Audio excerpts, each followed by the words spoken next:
और आप देख रहे हैं मेरा जिला। मेरा जिला इस समय मौजूद है संबल के आवासीय वृद्ध आश्रम में और हम यहाँ पहुंचे हैं।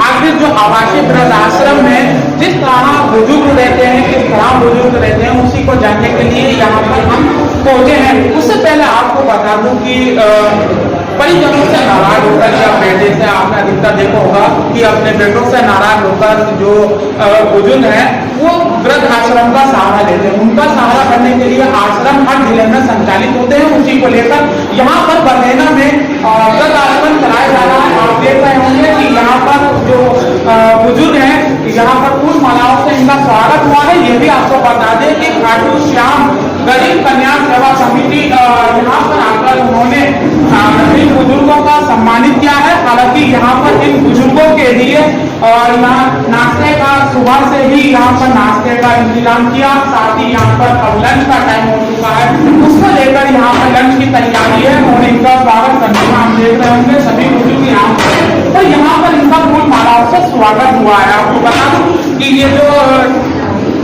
ट्रस्ट है अलीगढ़ और संबल ट्रस्ट यहाँ पर मौजूद है और यहाँ पर इन बुजुर्गों की सेवा कर रहे हैं।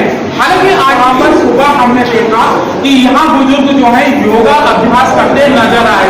यहाँ की जो सहायिका है निशा भारती यहाँ पर योगा करते हैं, इनको योगा सिखाया गया और साथ ही योगा के टिप्स भी दिए गए। देखिए खास रिपोर्ट। संभल के बबेना स्थित आवासीय वृद्ध आश्रम जो कि संचालित जनहितकारी सेवा समिति रामनगर अलीगढ़ से होता है, आज मेरा जिला इस वृद्ध आश्रम में पहुंचा। यहां हमने देखा कि बुजुर्गों के लिए ये वृद्ध आश्रम सबसे बड़ा सहारा बना हुआ है। यहां सुबह सभी बुजुर्ग के लिए चाय नाश्ता दिया जाता है। साथ ही सभी बुजुर्ग एक साथ बैठकर एक दूसरे से बातें करते हैं। यहां तक इन बुजुर्गों के साथ वहां का स्टाफ भी उनके साथ मिलजुल कर उनको अपनेपन का एहसास दिलाता है। दोपहर को लंच दिया जाता है। साथ ही वहाँ पर इनके रहने की व्यवस्था भी काफ़ी अच्छी देखने को मिली। इन बुजुर्गों की सेवा करने के लिए बहुत से संगठन आश्रम पर आते हैं और इनकी सेवा करते हैं। ऐसा ही आज खाटू श्याम गरीब कल्याण सेवा चैरिटेबल ट्रस्ट की जानिब से वृद्ध आश्रम में कार्यकर्ताओं ने एक दिन अपनी सेवा देकर बुजुर्ग माता पिता को भोजन की व्यवस्था की। इन 2 महीनों में ये ट्रस्ट 6 प्रोग्राम आयोजित कर चुका है।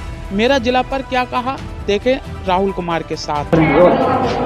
तो आपने देखा कि यहाँ पर वृद्ध आश्रम में हमने यहाँ दिखाया किस तरह से सुबह से तैयारियां थी। हालांकि यहाँ पर योगा करते भी महिलाएं और जो बुजुर्ग हैं वो भी योगा करते नजर आए। साथ में यहाँ पर हमने दिखाया कि आज किस तरह से यहाँ पर बुजुर्गों के लिए भोजन की व्यवस्था की जाती है और किस तरह से यहाँ पर दोपहर का लंच किया जाता है। आपने सब देखा होगा। अब जो ट्रस्ट है खाटू श्याम गरीब कल्याण चैरिटेबल ट्रस्ट के पास चलते हैं और जानने की कोशिश करते हैं कि आखिर ये ट्रस्ट कब से बना और इनका क्या मकसद है। क्या नाम है सर आपका? मेरा नाम गणेश वाष्णव है, मैं कोषाध्यक्ष हूँ। गणेश जी, आज हमने देखा है कि आज आप संबल में आए, वृद्ध आश्रम आए, यहाँ पर क्या अच्छा लगा आपको? बहुत अच्छा लगा, खाना खिलाकर मन प्रफुल्लित हो गया।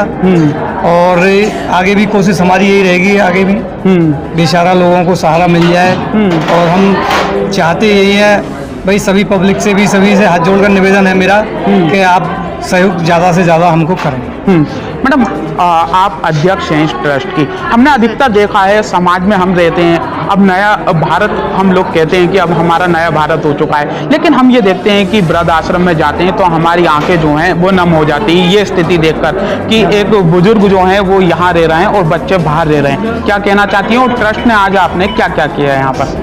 आज हमने यहाँ खाना खिलाया है, नाश्ता भी है दिया है, सुबह का शाम का भी नाश्ता है, खाना है। और मैं सब मतलब बच्चों से यही कहना चाहूँगी कि माँ बापों को नहीं घर से निकालें, क्योंकि इन्हें देख के हमें बहुत दुख होता है कि हम मतलब बच्चे माँ बाप से अलग रह रहे हैं और कोई नई त्योहार नहीं कुछ भी मना पा रहे हैं और वो बच्चे वहाँ रहते हैं। ये इसलिए सब बच्चों से यही कहना चाहूँगी कि वो कभी भी कैसे भी माँ बापों नहीं छोड़ें, आज की व्यवस्था रखें। आज की व्यवस्था आपने आश्रम में बबेना में आकर क्या यहाँ व्यवस्था की है? खाने की व्यवस्था की है, नाश्ता है, खाना है शाम को, फिर शाम को भी नाश्ता है, रात का खाना है। ये व्यवस्था की है यहाँ आके। बुजुर्गों बाकी से बात की तो कैसा महसूस हुआ? बुजुर्गों से बात की तो बहुत मतलब महसूस ऐसा हो रहा था, ये बात कर रहे थे कि हाँ ये बहुत दुखी है, मतलब अपने बच्चों से अलग रह गए।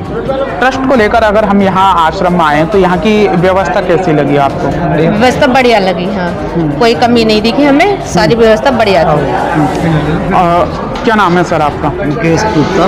मुकेश जी, हम ये जानना चाहते हैं कि खाटू श्याम आपकी जो गरीब कल्याण चैरिटेबल ट्रस्ट है, ये 1 महीना पहले बना, किस मकसद से बनाया आपने? हमने इसी मकसद से बनाया है, गरीब बेचारे बेसहारा हैं, इनका कोई सहयोग कर सकें हम। कितना कहाँ अभी तक आपने सहयोग किया है और क्या देखने को मिला? हमने अलीगढ़ में भी काम किया है, इधर बराला में भी किया, आज यहाँ पर संभल आए हुए हैं। यहाँ पर भी हम देख रहे हैं बेचारे बेसहारा हैं, उनके लिए खाने पीने की व्यवस्था कर रहे हैं। तो देखा कि आपने यहाँ हमने आश्रम के अंदर दिखाया कि किस तरह से यहाँ बुजुर्ग जो हैं अपने बच्चों से अलग रहकर जो ये आश्रम में इसमें सहारा लेते हैं।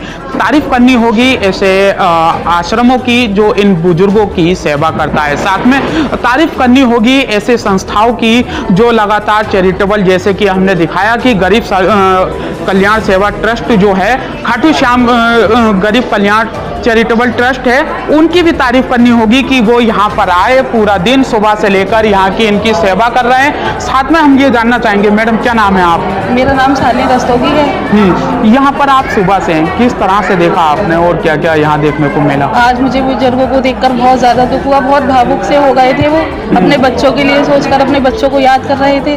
कभी भी किसी भी बच्चों के लिए अपने माँ बाप को घर से अलग नहीं करना चाहिए। मुझे भी देखकर बहुत ज़्यादा दुख हो रहा है इनके लिए, मैं बहुत ज़्यादा भावुक हूँ। ऐसा नहीं करना चाहिए। देखा कि यहाँ पर हमने जैसे कि अभी रोका था और यहाँ पर तारीफ हम इन ट्रस्ट की इसलिए कर रहे हैं क्योंकि सुबह से लेकर शाम तक यहाँ पर ये रुके हुए हैं और यहाँ पर लंच की व्यवस्था की जा रही है। और आप देख रहे होंगे कि यहाँ पर बुजुर्ग जो है अपने परिवार से दूर रहकर, जिन बच्चों ने अपने माँ बाप को छोड़ दिया है, वो यहाँ पर हैं। ट्रस्ट लगातार जो आश्रम संचालित कर रहे हैं, उन्होंने इसकी व्यवस्था की रखी है।